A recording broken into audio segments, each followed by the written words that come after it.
Hello, everybody. Welcome to another episode of Uncle Ricky's House. I'm just gonna say, as you can probably see, I didn't get my computer back yet. It's gonna be a minute, but we still gonna continue to put out some shit. You're just gonna have to excuse me. I was, I had intentions of doing something different because, the whole Trump thing, it's aggravating as fuck. But that's what is the country is people. There's people out there that try to act like this is nothing, and doesn't really matter, doesn't mount up to shit. But underneath, undercover, on the DL, the United States is wrapped deep into this shit, and it's not because of the government. It's because of Trump. Trump with his vitriol, his hyper shit, his drama queen, tough guy act. Uh, you know, I am the emperor. Go kill for me, and that's becoming a reality today. Some idiot right wing Trumpist, uh, you know, all kinds of material about Trump. Mentioning, he's writing goodbye letters to friends and family, talking about, the the tyranny of the government. If you don't hear from me, the government got me. The FBI got me. And he's a Trump acolyte. He's a Trump fan. And this motherfucker tried to attack the FBI field office, and I think what was it, Cincinnati.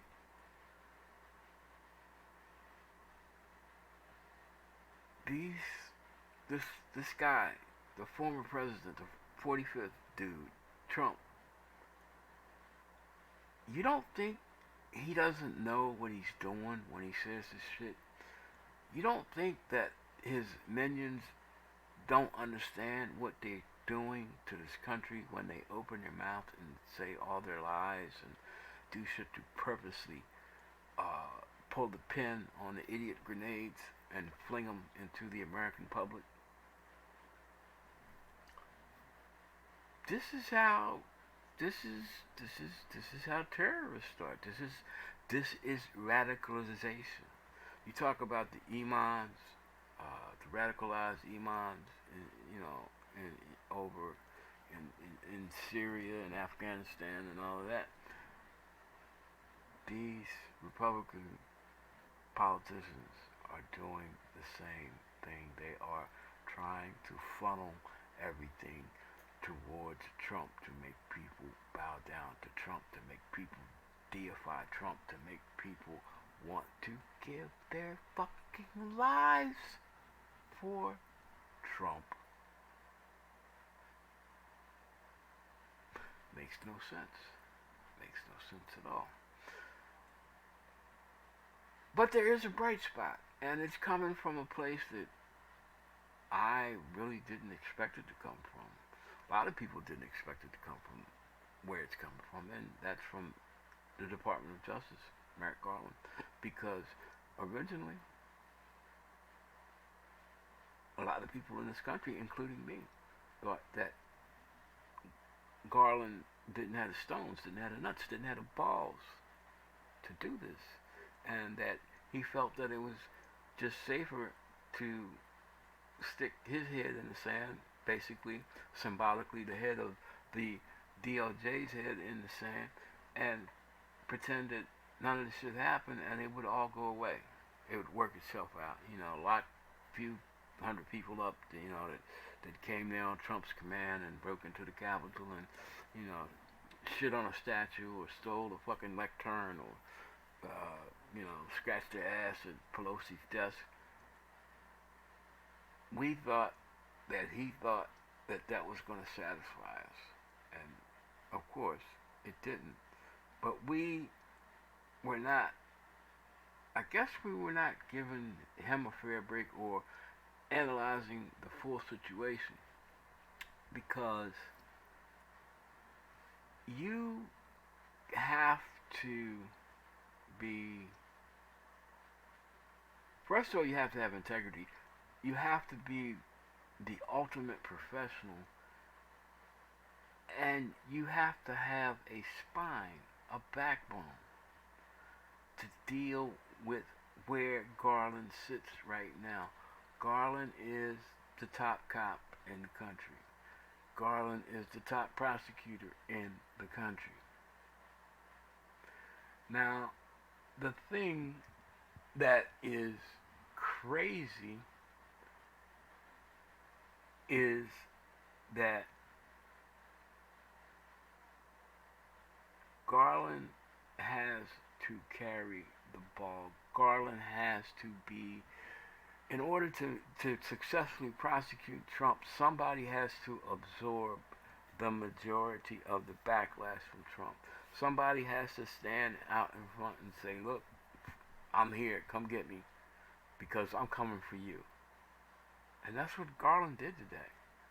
Trump tried, one of his little, badly thought out legal maneuvers with talking about, and getting the Republican bigwigs to back him up, talking about, well, not only Republican bigwigs, there were some people in the Justice Department that agreed too, because of the situation, that maybe they should unseal the documents that were used to carry out the raid and inventory the stuff that was removed during the raid.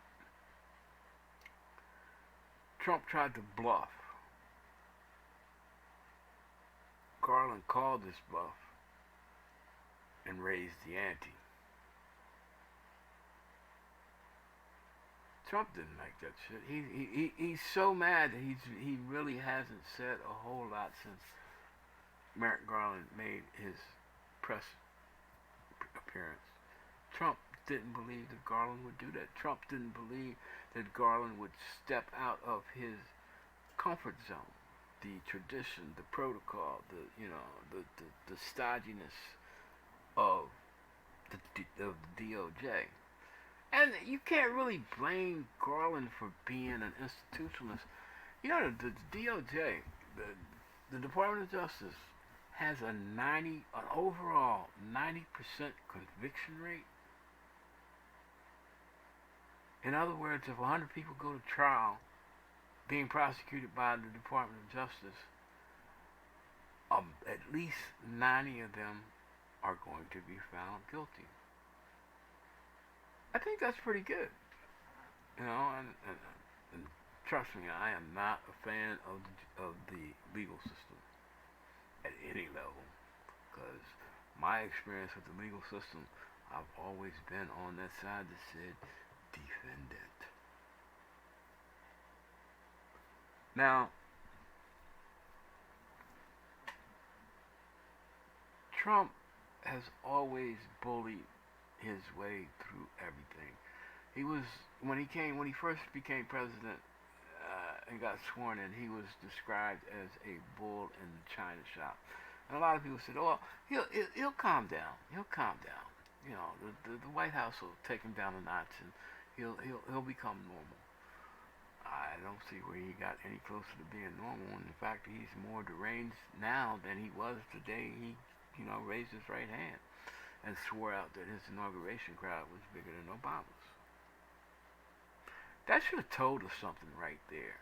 That should have gave us a good indication that if this thing happened, that we would be right where we are right now, in one fucked up mess or another, just because of Trump. Now, the actual crimes, let's just not talk about them for a second. Let's talk about the backlash. Let's talk about the side effects of the big lie, of the insurrection, of Trump's attempt to regain the presidency just to avoid being prosecuted for the shit that he did in the first presidency. I've said it before that, Trump probably got bodied somewhere, but it's not directly by his hand, but by his order, by his implication, people reading his mind, reading his wishes. And I think I'm probably right because already, and we have documented history through his presidency and now in his post presidency, people go out and do dumb shit because of the shit that comes out of Donald Trump's mouth. Now, when the FBI invaded Mar-a-Lago, it was like they were trying to crash the gates of heaven to some of these far right-wing nuts. Either they were mad because they were assaulting Mar-a-Lago, or they were fucking disrespecting Trump, or whatever. And it started circulating about armed intervention, and the FBI became one of the biggest targets of this talk of armed retribution for the raid on Mar-a-Lago. First of all, you talking about taking on the FB motherfucking I. Probably one of the most armed federal organizations outside of the U.S. Army.